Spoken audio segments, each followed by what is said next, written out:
All right, guys, we got a hodgepodge of bunch of stuff that we wanted to share with you because we're doing a hodgepodge bunch of different freaking things here. So we're bringing back something that you guys haven't seen in forever. It's been like a year since this thing has been on the channel, and this is really what we started the channel with. It's back! Man, the little Miata that could. This thing, if you guys are new to the channel and you haven't seen this thing before, this is really what we started our first couple videos with, and this thing has been so much fun. I've honestly been missing it a whole bunch, and it's just been sitting in my garage at home waiting for the time to be able to work on it. And finally, thank God, today is the day, George. Today's the day. So, Ben, who is the roll bar master right here, and he does this for BMWs day in and day out, we actually have a pre-bent cage all ready to go in. Yeah, it's from S&W Performance. So it looks like it is a 10-point cage that looks like you bought, I don't know, a while ago. Yeah, over a year ago. So we're just trying to piece it together, figure out where all the bars are going and all that jazz. And yeah, we're gonna start plating it and tacking things in and cutting up a perfectly good interior. Yeah, that dash is mint. Perfect is a big word. Well, perfect-ish. Honestly, it's pretty good, but it needs a lot of love. This thing has always been a little bit half-baked. So guys, with this little Miata right here, this thing, let me give you the quick little rundown here. That is a 6.2 liter forged LS3 engine right there, and we have made 540 wheel horsepower. This thing's got like 12.5 to 1 compression ratio, big old heads, big old cam, and it's got a 308 rear end ratio. It rolls around on slicks all the time. I pretty much modeled this thing after a C6 Z06 because it was such a fantastic platform. The rear end that I put in was based on the fact, and it is a Ford 8.8, and it also does have a T56 built transmission. So first gear goes to 60 miles an hour, second gear is 90, third gear is about 125, and fourth gear is about 155 miles an hour. Now, it doesn't really brake that well yet. We have a bunch of other little things. So again, Ben is going to help with pretty much rounding out the rest of the package. We want to be able to finish up some of the aero of what we wanted to do with it, and I think we need to redo some stuff with the clutch. It's been a while. Yeah, there's a list. There's a list. So we got to get back to this, but in the meantime, Ben is going to be doing this. Oh, also, one other thing. So this thing does not have power steering. We're actually talking about putting a power steering in that. And at the same time, what we want to be able to do is get a little bit more angle out of this thing. So a little bit more of this coming at you a little bit later, but we'll cover as Ben is going through the roll cage at the moment. On the same note of back what we were talking about, going a little bit here, a little bit there, a little hodgepodge stuff, that right there is an inline 6-cylinder out of our Drift BMW. Now that is out. The BMW has been sitting right over in this spot here for like probably 2 months. We just ripped that out, and we're going to be doing some stuff with that thing. Guys, I know everybody wants to see an LS in that thing, but we're not doing that. I got something very special for that, but that will be a little bit later. So guys, if you notice, look at the fenders on this. We got about maybe 3 inches of where this is. Now, we just checked out something from a guy on Instagram. His name's KevBot. Kevin Phillips. He's got a pretty nasty S10. Now, he did a pretty neat little trick on how to widen the fenders. So we're going to try and attempt this, and hopefully it comes out all right, because we would like to see these tuck. And oh, last one of the other things that we need to do is we need to try and do not necessarily corner balancing, but we need to lower the rear, and we need to start tweaking it. So it's time to start playing with some scales. Yeah. So if we lower this, we should be able to put more weight on the rear, and when we can start messing around with the shocks, perhaps the 250 spring rate might be where we want to go. But when we looked at the video of when we were out in Houston, the truck really rocked, one way. So we need to probably be able to dial in a little bit more dampening on one side than the other. So we're going to be playing around a little bit with the suspension, trying to get this thing to not have the lost energy, not kind of be tweaking and stuff. So we did discuss, and we also discussed this with Ben, the fact that we're adding additional bars so that the side, so that it's not going to tweak the chassis as much. Now, it's natural that it's going to want to torque one direction, but we can try and offset that a little bit with some of the suspension. I don't think I ever pointed that out last time, but man, so when the wheel came off, that is the only damage that we had, and that's not even damage. I just want to leave that there. That's pretty cool. Where the tire rubbed the fender as it went off, as it exited the building there. All right, so check this out. Right here, she has not been doing squats, missed leg day. Boom. Dude, that is so much curvier. That is looking good, man. How can you take a square truck and make it not square anymore? It's definitely curvy now. That's it's pretty cool, man. The downside of this is when if you take a piece of paper, you lift it up in the center, the outsides. Oh, it's shrinking closer, yeah. Come over here. You got a big old gap now. Woo! Oh, jeez. So we would actually have to cut and scab in more material to straighten that back out for that body line. Okay. Which Well, I don't want to get the paint, but may have to do it. interesting. Look at all those colors. Red, white, and blue. Yeah, it's been a few colors. All right, well, we have a solution for our lack of power steering that we've had since day one of getting this thing together. We contacted ePower Steering, and we've got a very interesting unit right here. I will confess that is a bit larger than I thought it was going to be. Yeah, it's a big guy. So we took a picture of it with Ken, who is the engineer behind that, and we thought that we had the space under hood. Turns out, Ben, we do not Zero have the space space under hood. So in the meantime, I've been dyno tuning a car over there and working real hard. You are working real hard on this. I had to pull you off the Miata cage. Laz is assisting, doing some, well, you're doing the wiring and all that, right? So this thing's pretty cool in the fact that it has a potentiometer, and I believe that is off of a Equinox, if I'm not mistaken. So we can basically power that with the potentiometer to have more or less assistance. Now the problem herein lies that, like I said, it doesn't really fit underneath the hood. So you've got it fairly well mocked up. So show me what you got right now. Whoa, hey. So this is the steering shaft. So that guy goes all the way down there. So that is our collar. All right, and that's a spline right Yep. there. Splines into this guy, which is very tight clearance at this point. Yeah, so that does kind of go into where we had some room for our feet. Yeah, but We might need to change the I got subfloor. clown shoes, so I think you can be all set. But essentially, Trim down this bracket too. yeah, we can do all sorts of stuff. And then we have to shorten this significantly. And this is Aha.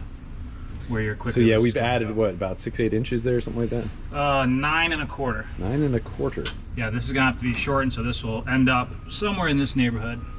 If you kind of get a visual here. So we got to remove this bar, figure out how to mount this to our cage. Well, I can't wait to get power steering this thing, because when I needed to make some quick steering adjustments going down the track, it was very, very difficult and it wanted to pull. So the fact that we'll be able to, I mean, this is really going to push everything to the next level where it needs to be. So definitely looking forward to having that unit up and running, man. Here, because this thing makes a whole bunch of torque, well, it was pretty neat that we had the 2 arms there. Now what you've done there, Ben, is kind of modded the bracket. I like it. Yeah. Consolidated it. Yeah, we just shaved off the bottom, squared it up so your feet are all out of the way. Now we gotta weld the backside, so I'll have to get under there and get creative, getting under there and getting the backside welded on to the roll cage. But after that, this ain't going anywhere. This is your little guide to increase or decrease your effort on the steering motor, and we're going to come behind the shifter on the backside, mount it there. So if you're driving, you can just reach down, tweak it a little bit. Yeah, that's pretty cool. I like it. All right, lads, power this thing up, man. All right, all the way down. Dude, that looks so freaking easy, dude. Are you serious? Those are some big old muscly arms right there, but you know, for the average man, that is, honestly, that's pretty impressive. Oh, that's set screwed in. Anything's not even in that, right? Dude, America. That's awesome. It's getting sweaty. Where's that thing been this whole time you've been working here? I gotta break it out more often. All right, so let's turn it all the way up now. All the way up. All right. Oh, wow, dude, that is crazy. That's effortless. All right, so we're probably going to have to put a Heim joint on that or something, is what you're thinking? It's just a little bit... Yeah, it's a little sloppy. We'll have to figure something out. I think we're going to have to order one for the Miata. I have no idea where we're going to put it, though. Yeah. That's a problem for sure. There is no space in the Miata whatsoever, man. One finger! One finger? That's insane. Yeah, we could never do that before. I mean, it was really hard to move around the parking lot.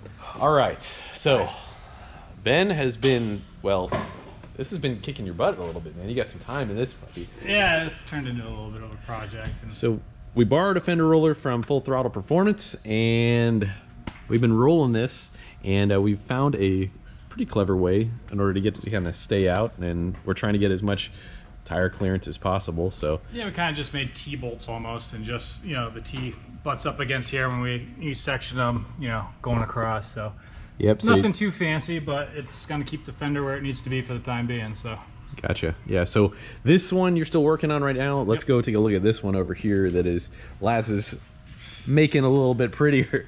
So with what we have done there, we cracked it a little bit. I'm not too concerned about it. It was irking Laz, so he wanted to seal the paint cracks. Chips didn't fly off.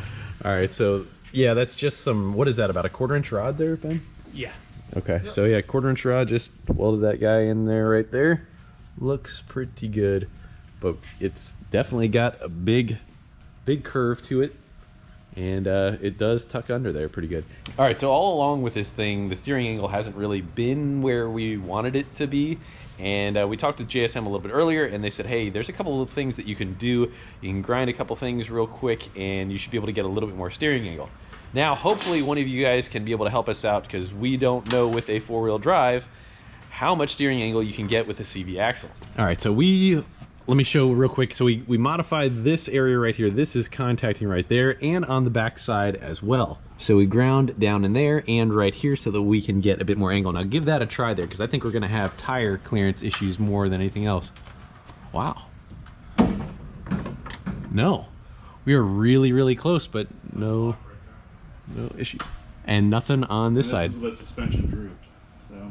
Wow, that's pretty cool, man. So that's actually really surprising. I seriously thought that we were going to have tires rubbing there, but we got, I'm gonna say, between another 10 to 15 degrees. I mean, it was a very substantial amount more angle. That's definitely gonna help if CV axles like it.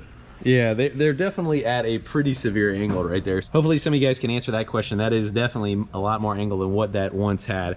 But again, we ground quite a bit off in a couple different areas in order to be able to achieve that. But if it starts to slide, or we start to slide the thing around a little bit, it is so much easier to recover with a little bit more angle there.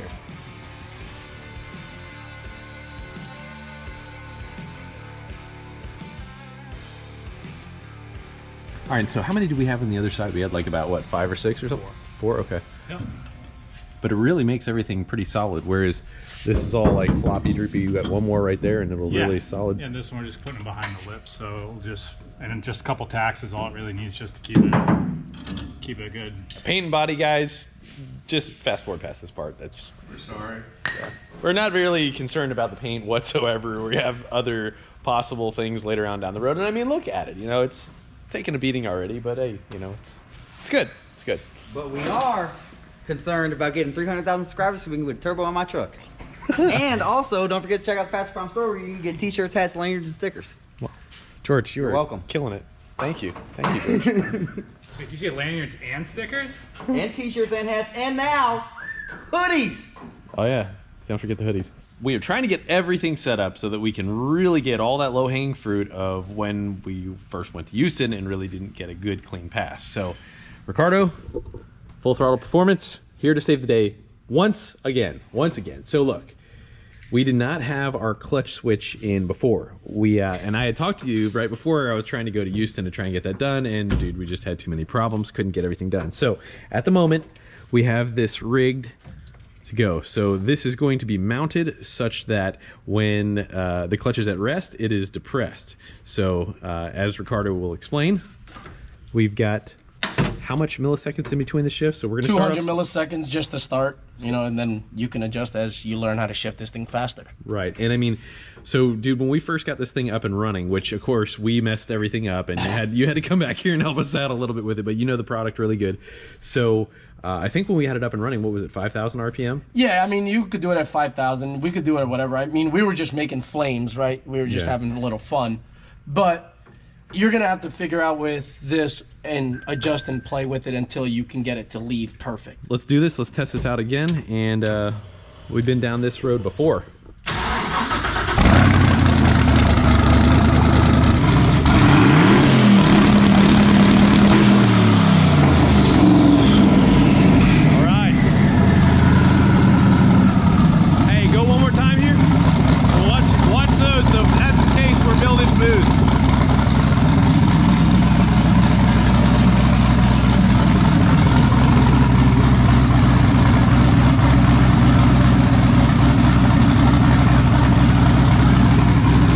if the gates open up, we are building full boost right there.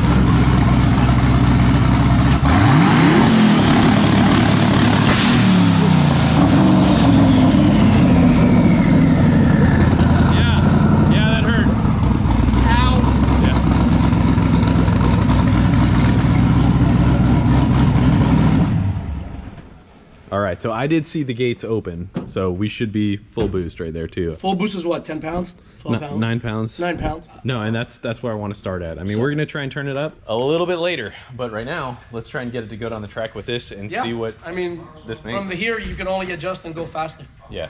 So, Amen to that, brother. Now, I wanted to throw in a little clip here of when these guys helped me get my ATS-V dialed in. A lot of guys don't know that I had a record car with that, as well as a C7 Z06, but these guys really put the part in that made night and day difference in order to be able to make that ATS-V go down the track. So we did have a record with that. That thing went 10.7 at 131.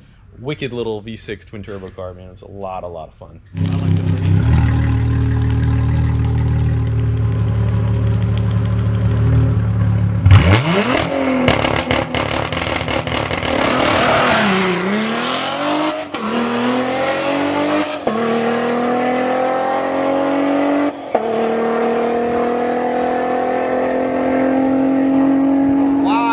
All right, so we're borrowing these scales from old Garrett there, or Cletus, as you fellers know him.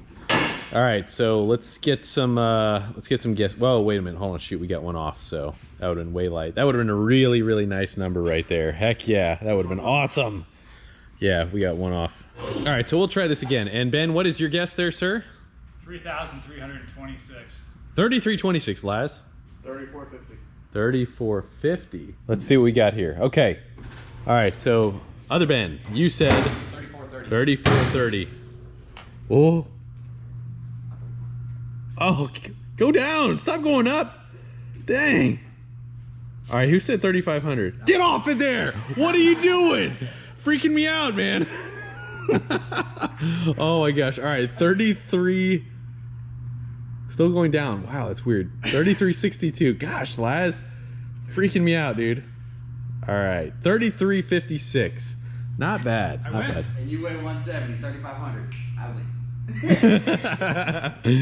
All right, so now though we need to try and well, as of right now, it looks like we still got 58% of the weight up front. So it's 30.5% on that front left corner right there, and we got 949 pounds on that side over there, which is 28.3%. Now I need to sit in it, but I don't think that that's going to help matters at all. So let's see what me sitting in it does. And we're trying to kind of tweak the chassis in order to get a little bit more weight on the rear is really what we're after right now. All right, and so somewhat as expected, we definitely raised up the weight over there. We got 1,100 pounds on this corner right here. So this is the front right, or sorry, this is the front left, that's the front right, that is the rear left and rear right. So the least amount of weight is on the rear right at the moment. All right, Laz, we are learning as we go here. We have not done this before. We have never corner balanced anything, so we had to call in a couple favors, and we're getting an idea as we go here. All right, so at the moment, we had raised that one, okay? So we had raised our left front, and in doing so we actually put more weight on there. I guess, you know, think about a chair, and if you're raising this one right here, that's what we're doing, putting more weight on that. We kind of went the opposite direction of what we wanted to do. So we need to raise up the left rear and try and get a little bit more weight on that guy, take some weight off of that front right there. So that's the game plan. We're going to raise up the left rear. So let's go take a look at it. You have a highly technical method I want you to share with the people. Start up here. We got a solid 3 fingers. Solid 3 fingers at the knuckle. Yes, Okay. at the knuckle. You gotta factor in how far down your hand you're going. And you can't, like, your 3 fingers isn't gonna be the same as mine. You're So right. I got gorilla fingers. Absolutely. So then we're a good, 4 fingers here. At the knuckle. All right. 4 Okay. fingers, like whiskey. Oh, yeah. All right. And then, so we're measuring by fingers around the side, so at least we have some sort of idea So of we're it. 3, 4. We're figuring this out. So this one I ran up a 1/4 inch more than it was. I basically used my 1/4 inch thick wrench handles as a guide. When I first broke it loose, I left the bottom alone, and this was resting on there. I lowered the bottom down to where I had 1 in there. So we're gonna go a 1/2 inch now. No, half we're inch? just you want to go back to where we were, right? Okay. So we're going to lower it back down a quarter. Now guys, I had this done a long time ago with my C6 Z06 that I was road course racing, and it made a tremendous difference on the overall handling. Really being able to kind of balance the weight corner to corner, side to side, front to back, really made a monster difference in the overall handling of the car. Right now, we're just trying to get more weight on the rear tires so that we can really be able to plant it to the ground. All right, fellas, this is confusing and irritating, the fact that we have got so many different values, but this is pretty cool. I just took this thing up and down the road, and it feels honestly amazing. I don't have lights or anything like that, so I just... But you have steering. I do have steering, and the steering is absolutely amazing. So major shout out to epowersteering.com. Freaking awesome. Highly recommended. I mean, everybody has twisted the steering wheel and been so impressed. So we decided, hey, it would be a good idea to get this out of that bay, which is the messed up bay. We're going to what we believe is flat surface, and now we have let the suspension settle. Well, here we go. We zeroed that out just a second ago, and we were at 3250 without me in it. Now that's pretty darn cool. We did zero it out. Even telling us you weigh the wrong weight. I don't know. All right, so I'm gonna get in it. Let's see what we got here. Now, guys, I hope you enjoy learning like we learn at the same time here, because we're just showing exactly what happens. Like a lot of times are diving in head first, don't know exactly what we're doing, but we got a ton of incredibly intelligent people surrounding us that can help. So thank God for those guys. But hey, check this out. This is pretty darn cool, man. 3465. That is amazing. That actually matches what we weighed in Houston, and it doesn't make any sense to me why, when we were just right up there in that bay, this thing weighed 150 pounds more. Doesn't make any sense at all. So Laz is once again tweaking this, and we're trying to add a little bit to right here, seeing if it helps by tweaking that. Well, guys, we got a couple more days of really good hard work all into the S10, and this thing is very close. We are trying to get this thing to the track tomorrow. We got a private track rental, and the weather is going to be phenomenal. So we're really looking forward to trying to get this thing to run a killer time. Guys, thank you so much for the support of this S10 project. This has been a wild ride, and we are still at the very beginning of it. So guys, share this. Please like, subscribe. If you guys got any buddies that are interested in this, hit them up. Help us get to 300,000 subs so Georgie can get a turbo on his truck. And also, check out our Instagram. We got a bunch of cool stuff on there. We're so close to be able to get 100,000 on that as well. I almost forgot. Last thing here. I wanted to try and work this in just about every episode to help you guys enjoy some of the stuff of what we like to listen to at a personal note from our own music that we listen to at the shop while we're working. So, Georgie, one of Georgie's favorite songs, I'm telling you here, and definitely one of mine, I think I turned you on to this here, is Grammatic. We'll write that up there, and Muy Tranquilo. Freaking awesome, super chill song. If you guys want anything else that's kind of more uplifting or something like that, check out Light At The Sky by The Afters. Hope you guys enjoy it. God bless you. We'll see you next episode.